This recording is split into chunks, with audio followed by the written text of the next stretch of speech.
아침 묵상에 오신 여러분들을 환영하고 축복합니다. 하나님께서 또 새로운 날을 허락하셨는데요. 새로운 날을 걸맞는 새로운 은혜로 우리의 인생을 지킬 줄 믿습니다. 오늘은 바울이 야고보를 방문하다라는 제목을 가지고 사도행전 21장 17절부터 26절까지 말씀을 함께 살펴보도록 하겠습니다. 먼저 17절부터 20절까지 말씀 같이 한번 읽어볼까요? 예루살렘에 이르니 형제들이 우리를 기꺼이 영접하거늘 그 이튿날 바울이 우리와 함께 야고보에게로 들어가니 장로들도 다 있더라. 바울이 무난하고 하나님이 자기의 사역으로 말미암아 이방 가운데서 하신 일을 낱낱이 말하니 그들이 듣고 하나님께 영광을 돌리고. 3차 전도 여행을 마치고 바울이 예루살렘에 방문하게 됩니다. 예루살렘 방문해서 누굴 만났냐면 야고보와, 그 당시 야고보는 예루살렘 교회의 장로로 예루살렘 교회를 이끌고 있던 사람이에요. 예수님의 동생이죠. 야고보와 장로들을 만났어요. 이 장로들을 만나서 제일 처음에 한 일이 있습니다. 그것은 뭐냐면 하나님이 자신의 사역을 말미암아 이방인 가운데서 행한 일이라고 이야기를 해요. 바울이 자신의 사역을 보고하지 않았어요. 자신을 통해서 하나님께서 어떻게 일하셨는지. 여기서 알 수 있는 건 뭐냐면 바울은 철저히 하나님의 주권을 인정하고 있는 모습들을 보게 되죠. 내가 이런 일을 했습니다가 아니에요.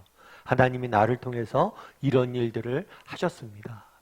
우리도 이렇게 고백할 수 있는 사람이 되었으면 좋겠어요. 누굴 만나든지. 정말 하나님께서 내게 은혜 주셔서 이것들을 하게 하셨습니다.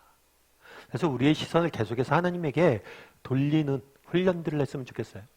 그럼 이 하나님의 일들을 말하자 낱낱이 말하니 어떻다고 그랬어요? 하나님께 영광을 돌렸다라고 이야기합니다. 예루살렘 교회에 도착해서 바울이 제일 처음에 하는 일은 뭐냐면 그동안 하나님이 행하셨던 일들을 기억한 거예요. 기억하고 그것들을 나눈 거죠. 그리고 나누면서 뭘 했어요? 감사와 찬양을 하나님 앞에 돌리는 모습들을 보게 됩니다. 우리도 마찬가지예요. 우리도 인생의 여정을 쭉 살아가잖아요. 바울도 계속해서 인생의 여정들을 살아갑니다. 1차 전도여행 끝나고 2차 전도여행 가고 전도여행 끝나고 3차 전도여행 가고 예루살렘 거쳐서 로마도 가고 계속해서 인간의 계획들, 인생의 계획들이 있어요. 그런데 중간에 멈춰서 의도적으로 뭐라는 거예요? 하나님이 행하신 일들을 기억하고 나누고 감사하고 찬양하는 모습들을 보게 돼요. 우리도 그럴 수 있어야 돼요. 우리도 일상을 멈추고 정말 하나님께서 우리에게 행하신 일들을 기억하고 감사할 수 있어야 되는 거예요. 제가 최근에 어떤 신문 기사를 읽었는데 코로나가 진행된 다음에 코로나로 인해서 우리가 많은 사람들 만나지 못하잖아요. 홀로 집안에 있는 시간들이 많아지잖아요. 그러다 보니까 우울증에 걸린 사람들이 많아진다고 그러더라고요. 특별히 20, 30대가 많이 걸린대요. 젊은 친구들이. 어쩌면 우리 생각엔 요즘 젊은 친구들은 개인주의에 빠져 있어서 개인적으로 혼자 집안에 틀어박혀서 뭐 게임도 하고 뭐도 하고 마음껏 즐길 것 같은데 의외로 개인주의가 심한 세대일수록 우울증에 많이 걸린다고 그러죠. 그런데 이 우울증으로부터 극복하는 방법이 있대요. 그건 이제 전남대학교 연구팀에서 이렇게 발표했는데 감사를 해요, 감사. 감사를 많이 할수록 이 우울증으로부터 넘어설 수 있다라고 이야기를 하더라고요. 그리고 제가 어떤 강연을 들었는데 그런 이야기를 하더라고요. 어떤 이야기를 하냐면 우리 인생의 가장 중요한 것은 뭐냐면 부정적인 생각을 버리는 거래요. 예를 들면 그런 거죠. 난 안 돼. 코끼리 아시죠? 코끼리가 등치가 엄청 크잖아요. 그런데 코끼리가 조련사의 말을 듣고 코끼리가 발에 묶인 밧줄을 끊지 않는다고 그러더라고요. 힘이 엄청 셈에도 불구하고. 왜 그러냐 했더니만 코끼리가 아기 코끼리일 때 발에다 밧줄을 묶어놓으면 그걸 끊으려고 노력을 한대요. 그런데 그게 안 끊기죠. 그런데 코끼리가 자란 다음에도 그걸 못 끊는대요. 왜냐하면 선입견이 있는 거죠. 저건 못 끊는다라는. 그러니까 이런 부정적인 생각이 우리 인생에 정말 우리 인생의 발전을 막고 있다고 그러더라고요. 근데 재밌는 건 뭐냐면 이 부정적인 생각을 없애는 방법이 뭐냐? 긍정적인 생각을 가져라. 긍정적인 마인드를 가져라. 이렇게 계속해서 이야기를 하는데 그게 안 된대요. 긍정적인 생각을 가지려고 그러고 마인드를 가지려고 해도 긍정적으로 변하지 않는데. 그럼 어떻게 해야 되냐? 감사하라는 거야, 감사. 감사하다 보면 저절로 부정적인 생각, 마인드셋에서 긍정적인 마인드셋으로 바뀐다는 거죠. 참 공감이 됐어요. 우리도 마찬가지예요. 정말 하나님께서 우리에게 행하신 일들을 기억하고 감사하고 찬양할 수 있어야 돼요. 그래서 우리가 이렇게 아침 묵상도 하고 하루의 시작을 이렇게 기도하고 말씀 보면서 시작하는 거죠. 하나님이 우리에게 행하신 일들을 기억하고 감사하고, 그랬을 때 이 기억과 감사가 우리의 인생을 지킬 겁니다. 그런 다음에 어떤 일이 있었는지 한번 살펴보도록 하죠. 20절부터 21절 말씀 같이 한번 읽어볼까요? 바울더러 이르되 형제여 그대도 보는 바에 유대인 중에 믿는 자 수만 명이 있으니 다 율법의 열성을 가진 자라. 내가 이방에 있는 모든 유대인을 가르치되 모세를 배반하고 아들들에게 할례를 행하지 말고 또 관습을 지키지 말라 한다 함을 그들이 들었도다. 예, 그들이 들었도다. 아마 거짓 소문이 퍼졌던 것 같아요. 어떤 소문이었냐면 바울이 뭘 했어요? 모든 유대인을 가르치되 모세를 배반하고 할례를 행하지 말라, 또 관습을 지키지 말라. 모세를 배반했다는 건 율법, 모세가 전한 율법을 부인하고 또 행하지 말라고, 관습을 행하지 말라고 가르쳤다는 거죠. 그런데 이것은 그렇지 않아요. 바울은 분명히 우리의 믿음이, 우리의 구원이 오직 믿음으로 이루어진 것들을 가르쳤습니다. 율법이 아니라 믿음으로만 우리가 구원받는 것다는 것을 가르쳤어요. 하지만 그렇다고 해서 율법을 무시한 게 아니에요. 율법을 지키지 말라고 말하지 않았어요. 그럼에도 불구하고 뭐예요? 거짓 소문이 난 거죠. 얼마나 바울 입장에서는 답답하겠어요. 여기서도 내가 거짓 소문에 이렇게 휘둘리는구나. 그러면서 장로들이 제안한 게 있어요. 22절부터 24절까지 말씀 같이 한번 읽을까요? 그러면 어찌할꼬 그들이 필연 그대가 온 것을 들으리니 우리가 말하는 이대로 하라. 서원한 네 사람이 우리에게 있으니 그들을 데리고 함께 결례를 행하고 그들을 위하여 비용을 내어 머리를 깎게 하라. 그러면 모든 사람이 그대에 대하여 들은 것이 사실이 아니고 그대도 율법을 지켜 행하는 줄로 알 것이라.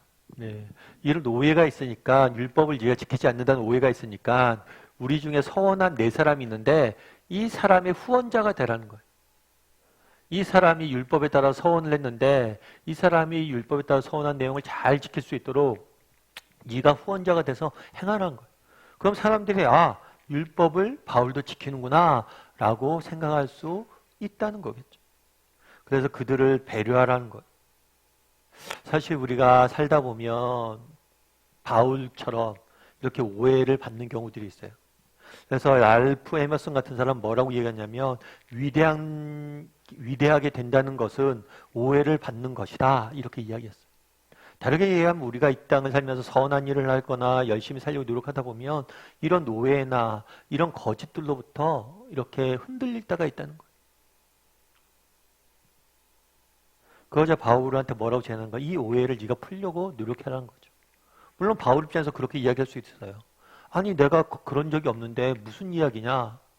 억울할 수도 있겠죠. 그런데 그대로 오해 풀기 위해서 노력하는 모습들을 보게 되는 거예요. 그럼 어떻게 이렇게 바울이 이렇게 할 수 있었을까? 이런 사실은 여기뿐만 아니라 바울이 계속해서 오해를 받거든요. 그리고 거짓 소문들 계속 나요. 그럼 어떻게 이러한 오해와 거짓 소문 속에서 이렇게 이겨낼 수 있었을까? 이런 의문이 드는 거죠. 그건 아마 확신이 아니었을까 싶어요. 어떤 확신이요? 하나님은 아신다는 확신. 하나님은 아신다. 세상 사람들이 이런 이야기하고 이런 이야기하고 이런 이야기하지만 하나님은 아신다. 그런 확신이 있었던 것 같아요. 그리고 그런 확신 속에서 흔들리지 않고 사람들의 오해를 풀려고 노력하는 모습들을 보게 됩니다. 우리도 그랬으면 좋겠어요. 정말 어떤 형편, 어떤 상황 속에서도 하나님은 아신다. 그게 제일 중요하잖아요.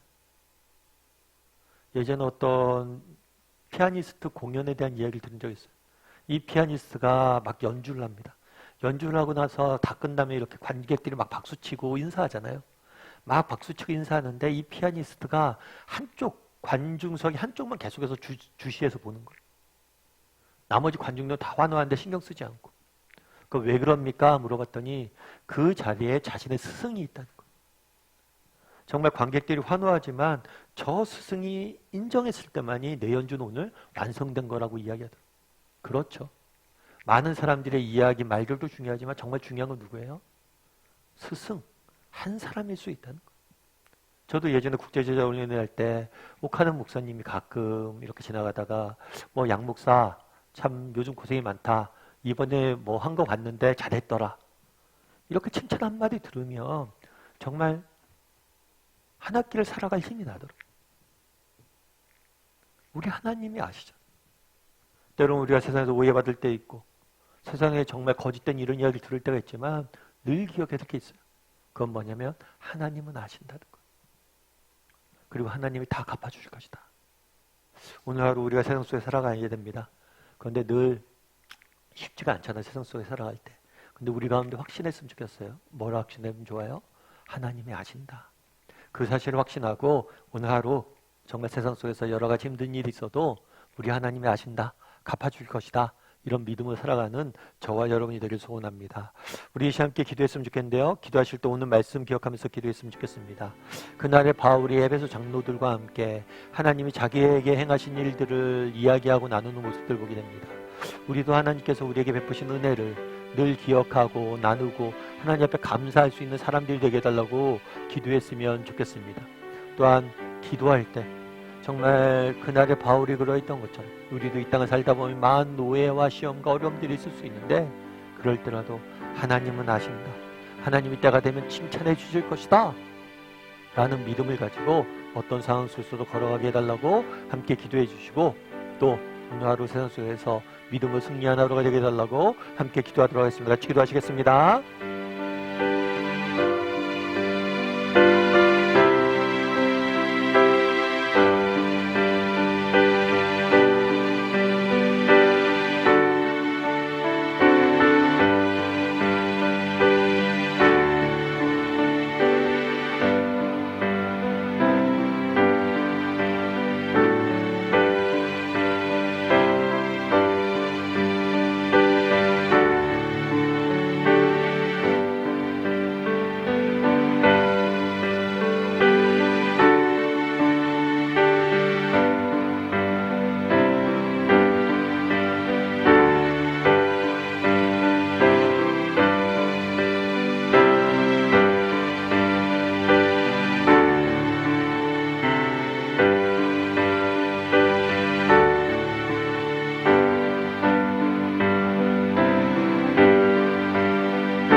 사랑의 하나님, 정말 하나님께서 너무나 많은 은혜들을 우리 삶 가운데 베푸시고 은혜 가운데 인도하시는데 너무나 그것들 자주 잊어버리는 모습들을 보게 됩니다.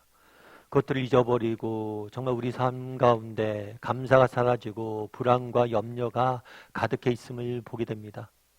우리도 바울이 그랬던 것처럼 정말 시간을 내고 의도적으로 하나님의 베푸신 은혜를 기억하고 감사하고 나눌 수 있는 자들이 될 수 있도록 주여 붙잡아 주시옵소서.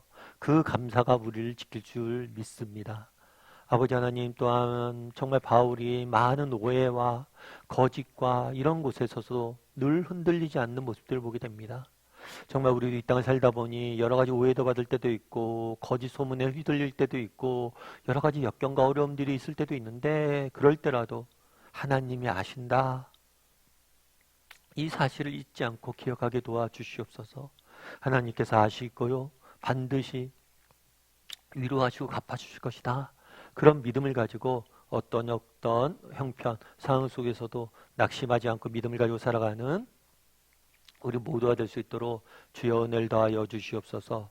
오늘 또 세상 속에 하루를 살아가야 됩니다. 하나님, 우리의 인생을 지키시고 우리 인생을 보호하시고 우리 인생을 인도하여 주시옵소서.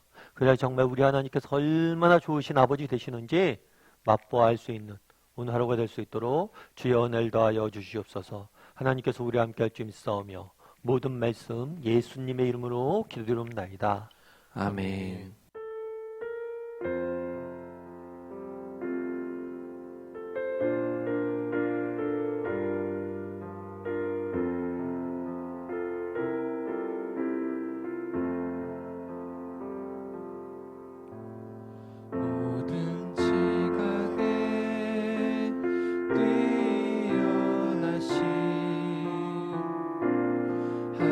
하나님의 평강이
오직